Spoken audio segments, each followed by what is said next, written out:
Bonjour.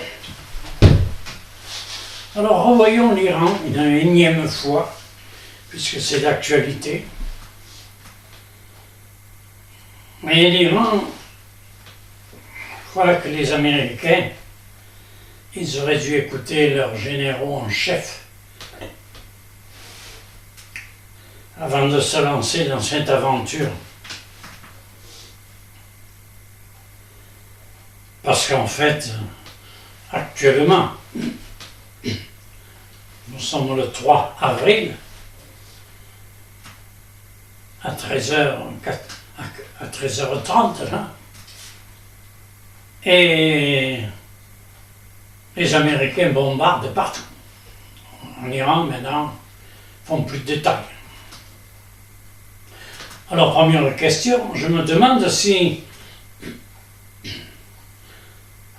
ces bombardements vont faire des Américains les amis des Iraniens. Parce que là, maintenant, ils bombardent à tout va. Et ils veulent bombarder les ponts. Ils veulent bombarder les stations de dessalement. Après, ils vont bombarder un peu tout. Mais, comme je disais dans le précédent entretien, moi je pense que en Iran, ça va être une déculottée pour l'Amérique, pour les États-Unis. Pourquoi? Eh bien parce qu'ils sont arrivés avec des gros bras. C'est vrai qu'ils ont tué là 40 personnes dans un bunker souterrain avec une bombe qui perce 70 mètres de béton. Enfin, avec 40 morts, dont le grand chef iranien. Alors, actuellement, ils détruisent, et je me demande, comme je l'ai déjà parlé, mais ça me travaille. Je crois que l'Iran va devenir plus fort dans le coin, et ça va représenter un danger pour les autres États arabes qui l'entourent. Parce qu'une fois que les Américains seront partis,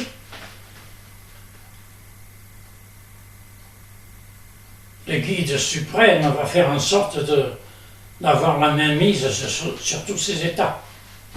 Parce qu'aujourd'hui, l'Iran, il bombarde un petit peu tous ces États, soi-disant ces États. D'autant, partant du principe qu'il y a des bases américaines, alors, ma foi, on tape là, mais si on se trompe un peu, ben, ma foi, c'est malheureux. Ouais. Et là, je pense que l'Iran ne va pas se faire des amis. Donc le conflit du Moyen-Orient va subir une accalmie limitée parce que l'Iran va essayer de reconstruire, de se réapprovisionner en munitions, et puis que les États futurement attaqués, Arabie Saoudite pour commencer, qui est la plus proche, tous ces États vont s'équiper. Alors ce coup-ci, ils ne pourront plus demander à l'Amérique de venir les couvrir. Parce qu'entre-temps, ils auront prié les Américains de rentrer à la maison. Parce que la façon dont les États-Unis ont protégé ces pays arabes, il y a à revoir. Alors ma foi, j'ai l'impression qu'un jour, toutes ces bases aériennes vont dégager et que les pays arabes vont s'équiper, s'arranger. Alors, je ne veux pas être prophète, n'est-ce pas? Mais je me demande si un jour tous ces États arabes, compte tenu de la France qui a pris des positions protectionnistes pour cette guerre, je ne sais pas si cette Europe ou la France ne va pas être sollicitée pour justement former un genre d'OTAN arabe, mais pas avec l'Iran. Par contre, avec Israël, je pense que ça va se produire. Parce qu'Israël et les pays arabes, je pense que ceux-là ont tous le même ennemi, c'est l'Iran. Alors, il se pourrait que tous ces pays avec l'Iran, peut-être qu'il faudrait qu'ils prennent conscience et prennent la précaution d'avoir une direction qui ne soit pas ukrainienne. Que l'Ukraine soit partisane en cas de conflit, mais après, prudence, prudence, ne retombons pas dans les mêmes défauts. Donc, l'Iran, ils ont fait un mauvais calcul et on ne peut pas dire que ça a été improvisé, puisque ça fait 47 ans qu'ils se préparaient à cet événement, cette guerre. Alors, j'accorderai pas trop de confiance quand même à l'Iran. Hein. Il faut le laisser chanter et se taire.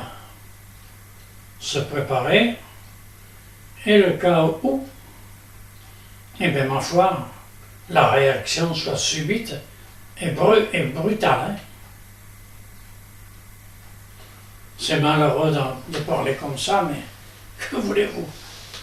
Je ne veux pas vous dire de ne pas conseiller aux États arabes hein, de se mettre bien avec celui qui les attaque. Hein. Ou alors aller lui apporter des bonbons pour la rire ou la cuire. Hein. Ah, pas du tout. Hein. Là,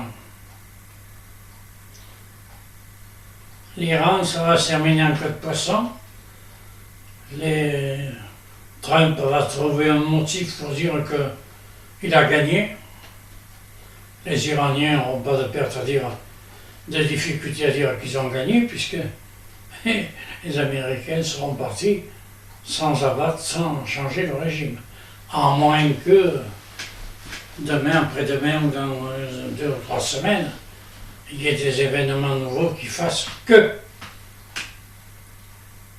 les bombardements successifs et massifs qu'auraient envoyé les États-Unis feraient tomber l'Iran. Je le souhaite, mais je sais pas.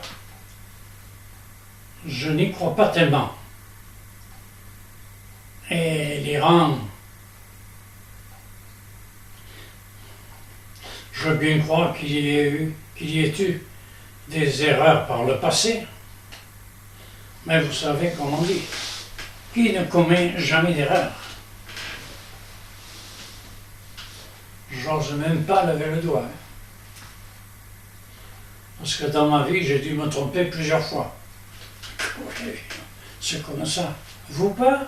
Menteur. Petit rigolo que vous êtes.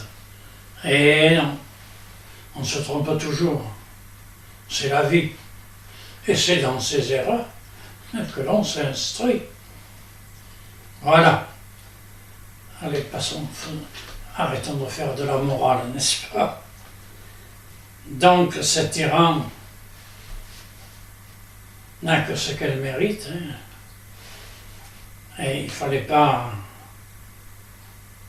C'est-à-dire que la force aussi vient de Trump. Hein. Parce qu'il y avait de bons accords entre les États-Unis et l'Iran concernant les métaux lourds, là. L'uranium, là, enrichi. Il a déchiré le contrat qui avait été établi, alors qu'il fallait le conserver. Au contraire, mettre des pressions un peu plus sévères. Et puis, peut-être que le service de renseignement aurait pu obtenir des renseignements sur les galeries souterraines, avoir les emplacements. Parce que je pense que là, il y a eu des défaillances. Hein. Soi-disant service de renseignement américain, oh, j'aime bien. Mais ils se sont aperçus, avec une bombe ou deux, qu'il y avait des grands tunnels. Bah, je sais pas moi. Les Israéliens, eux, savaient déjà. Hein.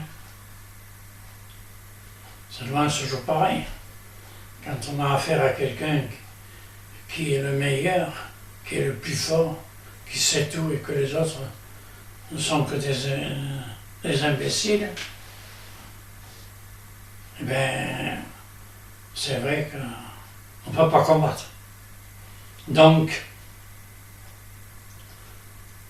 l'Iran va se calmer parce que les Américains vont faire ce qu'il faut pour. C'est eux qui auront encore raison. Comme d'habitude. Et puis, ma foi, leur commerce marchera de mieux en mieux. Ben, ils ont intérêt parce qu'il paraît, je vais me répéter, je crois, que quand même les États-Unis ont des dizaines de milliers de milliards de dettes. Alors, il faudra faire rentrer l'argent pour rétablir la situation monétaire des États-Unis.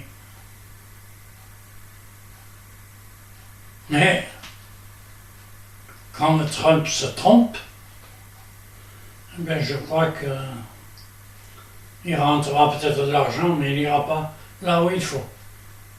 Voilà. Alors, l'Iran, surveillons, et surtout, n'y mettons pas le bout du doigt. Attendons. Si l'Europe, comme je viens de le dire dans l'entretien précédent, si l'Europe voulait s'équiper et compagnie, je puis vous dire qu'on pourrait peut-être agir. Mais d'abord, agissons dans la défense de l'Europe. Et que la France s'y mette et que tous les pays s'y mettent. Pas pour attaquer, pas du tout, mais pour se défendre. Et que s'il y en a un qui nous attaque, eh bien, ça va lui coûter, ça va lui faire mal. Voilà.